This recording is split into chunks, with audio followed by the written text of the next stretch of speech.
Good morning students. हम लोग kingdom जो फंजाई है उसके बारे में डिस्कस कर रहे थे। तो आज हम जो किंगडम फंजाई है उसको क्लासिफिकेशन के बेस पे 4 ग्रुप में डिवाइड किया गया है। तो देखिए, क्लासिफिकेशन ऑफ किंगडम फंजाई, इसको कितने ग्रुप में डिवाइड किया गया है? 4 ग्रुप के अंदर जो है ना डिवाइड किया गया है। सबसे पहला आता है फाइकोमाइसीटिस, इम्पॉर्टेंट है फाइकोमाइसीटिस। सेकंड है एस्कोमाइसीटिस, और जो थर्ड है वो है बेसिडोमाइसीटिस, और जो फोर्थ है वो है ड्यूट्रोमाइसीटिस। तो there are the 4 classification of kingdom fungi. Kingdom fungi को इन 4 ग्रुप के अंदर भी डिवाइड किया गया है। तो सबसे पहले हम लोग जो फाइकोमाइसीटिस हैं इसके फीचर्स को पढ़ लेते हैं कि इसके क्या मेन फीचर्स हैं फाइकोमाइसीटिस के। ठीक है, तो ध्यान से देखिए। सबसे पहला ये है कि member of the phycomycetes are found in aquatic habitat. जो फाइकोमाइसीटिस के मेंबर हैं वो एक्वेटिक पानी में पाए जाते हैं and are known as water mould. इसको किस नाम से जाना जाता है? वाटर मोल्ड के नाम से जाना जाता है। किसको? फाइकोमाइसीटिस के मेंबर को। सेकंड ये है these are also known as algal fungi. इसको और किस नाम से जाना जाता है? इसको एल्गल फंगी भी बोलते हैं। ठीक है, फाइकोमाइसीटिस प्रेजेंस ऑफ, ये काफ़ी इंपॉर्टेंट पॉइंट है, presence of aseptate coenocytic hyphae. आपको मैं पहले बता चुका हूँ कुछ इस तरीके से, ऐसे टाइप में। ठीक है, देखो जो फंगस होती है, या अगर हम बात करें फंजाई की, तो कुछ इस तरीके से मैं आपको पहले भी बता चुका हूँ, ऐसे टाइप में ये फंगस है। जो फंगस की ये वाली चीज़ है, ये वाली, इसको हम क्या बोलते हैं? इसको हम बोलते हैं माइसीलियम। माइसीलियम, ठीक है। और इसको हम क्या बोलते हैं? इसको, ये होता है हाइफे। हाइफे, तो इसके जो हाइफे हैं वो एसेप्टेट हैं। एसेप्टेट का मतलब होता है कि इस तरीके से हैं ये, इसमें कोई सेप्टा नहीं है और मल्टी न्यूक्लिएटेड है, ऐसे ऐसे टाइप में। ठीक है, तो ये लिखा गया कि phycomycetes presence of aseptate coenocytic hyphae. ये एसेप्टेट हैं, मतलब इसमें किसी तरीके से सेप्टा नहीं बना हुआ, और कोनोसिस्टिक है। इसके साइटोप्लाज्म में क्या है? नंबर ऑफ न्यूक्लियस पड़े हुए हैं। तो इसको हम बोलेंगे एसेप्टेट कोनोसिस्टिक हाइफे। किसके बारे में हम जिक्र कर रहे हैं? फाइकोमाइसाइट्स के बारे में। इसके बाद इसका जो 4th पॉइंट है, इसमें जो सेक्सुअल रिप्रोडक्शन है किसके अंदर? फाइकोमाइसाइट्स में। इसमें आइसोगैमस और हेट्रोगैमस टाइप का सेक्सुअल रिप्रोडक्शन है। मतलब इसमें जो मेल फीमेल के गैमेट्स हैं वो मॉर्फोलॉजिकली क्या हैं? सिमिलर हैं, तो आइसोगैमस टाइप का होगा। और अगर वो मॉर्फोलॉजिकली शेप साइज में डिफरेंट है तो हेट्रोगैमस टाइप हो गया। मतलब गैमेट्स को डिफ्रेंशिएट किया गया है, सेम है। जैसे कि अगर मैं इस तरीके से बात करूं, ऐसे टाइप में, तो मेल और फीमेल के गैमेट्स को मॉर्फोलॉजी डिफ्रेंशिएट करना मुश्किल है। देखो, बाहर से देखने पे ये एक जैसे हैं, तो सेक्सुअल रिप्रोडक्शन आइसोगैमस या फिर हेट्रोगैमस। अगर मेल फीमेल के गैमेट्स शेप साइज में मॉर्फोलॉजिकली अलग हैं तो हेट्रोगैमस। मतलब मेरा ये है कहने का कि सेक्सुअल रिप्रोडक्शन फाइकोमाइसाइट्स के अंदर आइसोगैमस और हेट्रोगैमस टाइप का है। उसके बाद अगर हम इसके सेक्सुअल रिप्रोडक्शन की जिक्र करें फाइकोमाइसाइट्स में, इसमें स्पोरोंजियोस्पोर्स और समटाइम्स कोनिडिया के रूप में। ठीक है, मतलब स्पोरोंजियोस्पोर्स और कोनिडिया के रूप में इसके अंदर कुछ इस तरीके से होता है कि जैसे ये हाइफे हो गए ऐसे टाइप में, तो इसमें इस तरीके से स्पोर लाइक स्ट्रक्चर होती है। जब ये मैच्योर हो जाते हैं तो ये स्पोर टूट जाते हैं। ठीक है, तो इस तरीके से इसमें क्या है, समटाइम्स कोनिडिया की फॉर्म में। और स्पोरोंजियोस्पोर्स में क्या होता है? कुछ इस तरीके से बॉडी होती है, ऐसे ऐसे टाइप में। तो इसमें से कुछ इस तरीके से जूस्पोर्स टाइप में कुछ स्पोर्स जो हैं वो बाहर निकलते हैं और फिर इंडिपेंडेंटली ये क्या करेंगे? ग्रो करेंगे। तो इसके अंदर एसेक्सुअल रिप्रोडक्शन स्पोरेंजियोस्पोर्स के रूप में और कोनिडिया के रूप में होता है। उसके बाद ये बताया गया है कि मोटाइल स्पोर्स, इसके स्पोर्स मोटाइल हैं, तो जैसे कि उसको हम जूस्पोर्स बोलेंगे। ये जैसे कि ये है, अब इनके जो ये वाले स्पोर हैं, ये स्पोर हैं, तो ये स्पोर कैसे हैं? मोटाइल, क्योंकि इनके पास क्या प्रेजेंट है? फ्लैजिला प्रेजेंट है। तो जब इनके स्पोर मोटाइल होते हैं तो उनको हम जूस्पोर्स बोल सकते हैं, ठीक है, क्योंकि मोटाइल है, फ्लैजिला प्रेजेंट है। और अगर इनके स्पोर नॉन मोटाइल हैं तो उसको हम क्या बोल सकते हैं? ए प्लेनोस्पोर्स। क्या बोल सकते हैं? उसको हम बोल सकते हैं ए प्लेनोस्पोर्स। फर्दर जो फाइकोमाइसाइट्स है, इसको फिर से 2 ग्रुप में डिवाइड किया गया है। ये देखिए 2 ग्रुप में डिवाइड किया गया है, ओमाइसिटिस और जाइगोमाइसिटिस। ये भी इम्पोर्टेंट है, यहाँ से कई बार क्वेश्चन पूछे जाते हैं। ओमाइसिटिस में क्या है? इसके क्या फीचर्स हैं? कोनोसिस्टिक माइसीलियम है, मल्टीन्यूक्लिएटेड है, जैसे यहाँ पे दिखाया गया ना इस तरीके से, ठीक है। तो जो ओमाइसिटिस है उसका भी हाइफा कैसा है? कोनोसिस्टिक है, मल्टीन्यूक्लिएटेड है। और हाइफा की जो सेल वॉल है, ये वाली, ये जो सेल वॉल है, ठीक है, ओमाइसिटिस की, वो किसकी बनी हुई है? सेलुलोज की। और किसकी बनी हुई है? ग्लूकेन्स की। ग्लूकेन्स की और सेलुलोज की इसकी जो सेल वॉल है वो बनी हुई है। उसके बाद अगर हम इसकी में बात करें, ओमाइसिटिस में जो सेक्सुअल रिप्रोडक्शन है वो कैसे होता है? Sexual reproduction by formation of sporangia. जैसे कि ये स्पोर्स के रूप में रिप्रोडक्शन कैसे करते हैं, तो ऐसे ही ओमाइसाइट्स में होती है। और जो सेक्सुअल रिप्रोडक्शन है वो कैसे है? यहाँ बताया गया है गैमेटेंजिया कॉन्टैक्ट।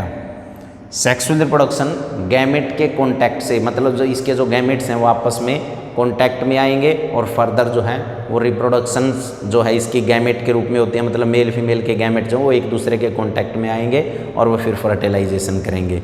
तो इस तरीके से अभी हम लोगों ने सबसे पहली जो टाइप है फाइकोमाइसाइट्स, उसके बारे में पढ़ा कि फाइकोमाइसाइट्स एक्वेटिक होते हैं, इसलिए इनको वाटर मॉड्यूल के नाम से जानते हैं, और इसको एल्गल फंगी भी बोलते हैं। और इसका जो हाइफा है वो कैसा होता है? एसेप्टेट कोनोसिस्टिक हाइफा होता है। और आइसोगैमस और हेट्रोगैमस टाइप का ये सेक्सुअल रिप्रोडक्शन करते हैं। और एसेक्सुअल रिप्रोडक्शन स्पोरेंजियोस्पोर्स और समटाइम्स कोनिडिया के रूप में करते हैं, ठीक है। उसके बाद मोटाइल स्पोर्स को जूस्पोर्स बोलते हैं, नॉन मोटाइल को ए प्लेनोस्पोर्स बोलते हैं। फर्दर 2 ग्रुप में डिवाइड किया गया है, ओमाइसिटिस और जाइगोमाइसिटिस, ठीक है। अब हम इसके बारे में डिस्कस करेंगे। किसके बारे में? जाइगोमाइसिटिस। तो देखिए जो फाइकोमाइसाइट्स थे उसके अंदर हम 2 ग्रुप को डिस्कस कर रहे थे, ठीक है। एक ग्रुप जो हमने ओमाइसिटिस को पढ़ लिया था, अब जो सेकंड है वो आता है जाइगोमाइसिटिस। अब जाइगोमाइसिटिस में क्या होता है? इसके जो हाइफे होते हैं, ठीक है, इसके जो हाइफे होते हैं कोनोसिस्टिक माइसीलियम होता है इसका।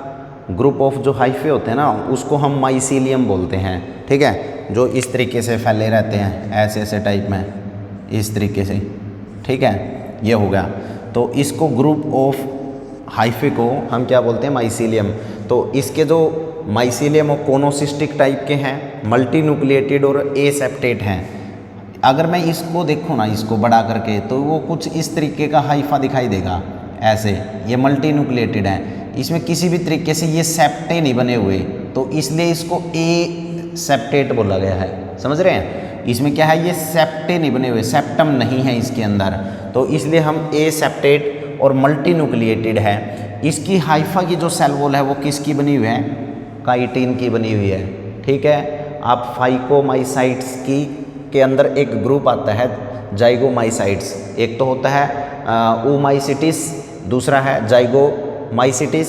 तो उसके बारे में मैं आपको बता रहा हूँ कि इसके हाइफे की सेल वॉल किसकी बनी होती है? काइटिन की। और उसके बाद अगर हम बात करें नॉन मोटाइल, इसका sporangiospores formed inside the sporangia. इसका जो स्पोर्स होगा वो कैसा होगा? नॉन मोटाइल्स होगा।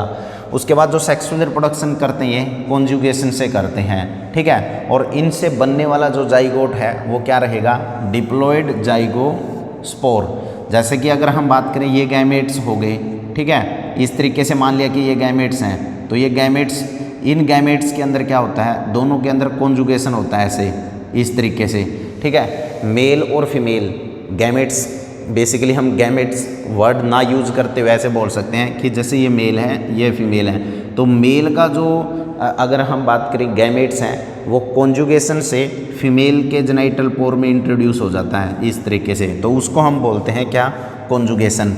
मतलब मेल और फीमेल के अंदर क्या होता है, उनके सेक्सुअल ऑर्गन के बीच में कॉन्जुगेशन होता है और बनने वाली बॉडी डिप्लॉयड जाइगोस्पोर्स बनेगी।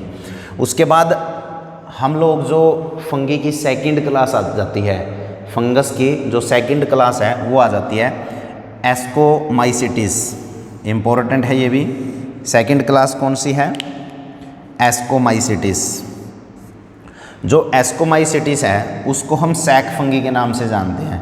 यहाँ से इम्पोर्टेंट क्वेश्चन आ जाता है, नीट बेस्ड क्वेश्चन यहाँ से पूछा जाता है कि सैक फंगी को हम क्या बोलते हैं, तो सैक फंगी किसको बोलते हैं, एस्कोमाइसिटिस को। These are mostly multi cellular, ठीक है। एग्जाम्पल देखें मल्टी सेलुलर का तो पेनिसिलियम है, और यूनिसेलुलर का एग्जाम्पल देखें तो ईस्ट है, ठीक है। उसके बाद ये सेप्रोफाइटिक होते हैं, जो गली सड़ी डिकेइंग ऑर्गेनिक मटेरियल्स होता है उस पर ग्रो करते हैं, डिकम्पोजर टाइप का नेचर होता है, पैरासिटिक फॉर्म में पाए जाते हैं। ये बहुत इंपॉर्टेंट वर्ड है कोप्रोफेगस। क्या होता है कोप्रोफेगस, ग्रोइंग ऑन डंग, जो कि जो काऊ का या बुफेलो का जो डंग होता है उसको खाने वाले को बोलते हैं, तो वो कोप्रोफेगस टाइप के ग्रोइंग ऑन डंग, जो कि गोबर वगैरह के ऊपर या अगर हम बात करें डंग के ऊपर जो ग्रो करते हैं उसको कोप्रोफेगस, या उसको खाने वाले जो जैसे कि रैबिट है तो वो कोप्रोफेगस टाइप के होते हैं, वो अपना ही वेस्ट मेटल को खा लेते हैं। उसके बाद इनका जो माइसीलियम है, माइसीलियम इज ब्रांच्ड। माइसीलियम कैसा होता है, ब्रांच्ड शेप का होता है इस तरीके से, ऐसे टाइप में ये ब्रांच्ड टाइप का यहाँ लिखा गया, mycelium is branched and septate. Branched है और सेप्टेट होते हैं इस तरीके से, ऐसे ऐसे टाइप में, ठीक है, ऐसे टाइप में। इनका माइसीलिया कैसा है, एस्कोमाइसिटिस का माइसीलिया इनका ब्रांच्ड है और सेप्टेट टाइप का है, क्योंकि इसके अंदर क्या बना हुआ है, ये देखिए सेप्टा, इसमें सेप्टा बना हुआ है। उसके बाद लिखा है कि जो सेक्सुअल रिप्रोडक्शन है वो स्पोर्स के जरिए करते हैं, और कोनेडिया प्रोड्यूस्ड बाय द कोनेडियोफोर्स, वही कोनेडिया के रूप में करते हैं इस तरीके से। ये हाइफे हो गया, इस पे इस तरीके से चेन ऑफ कोनेडिया, जैसे ये टूट गया और पर्टिकुलरली फिर ये क्या है, ये ग्रो कर देगा एज ए इंडिविजुअल, तो कोनेडियोफोर्स बोलते हैं। ये इम्पोर्टेंट पॉइंट है। सेक्सुअल रिप्रोडक्शन कैसे होता है, are called ascospores which produced by endogenously in sac like asci. इसमें जो सेक्सुअल रिप्रोडक्शन होता है वो एस्काई स्पोर्स के जरिए होता है, ठीक है। एस्काई स्पोर्स क्या होते हैं, ये सिसाइल होते हैं, मतलब ये एक जगह पे इमोबाइल होते हैं, एक जगह पे रहते हैं, और स्टाक लाइक होते हैं, कुछ ब्रांच टाइप की इनकी बॉडी होती है, और एक एस्काई के अंदर करीबन 8 एस्कोस्पोर्स होते हैं, ठीक है। तो सेक्सुअल रिप्रोडक्शन एस्काई के जरिए करता है, एस्काई स्पोर के जरिए करता है, और ए सेक्सुअल रिप्रोडक्शन स्पोर्स के जरिए करता है। तो ये टोटली फीचर्स जो हैं वो हमने एस्कोमाइसाइट्स के बारे में पढ़ा। तो आज हम लोगों ने जो फंगी की क्लास है उसकी 2 ग्रुप हैं उनको हमने डिस्कस किया, एक तो फाइकोमाइसिटिस और एक एस्कोमाइसिटिस, दोनों इम्पोर्टेंट है।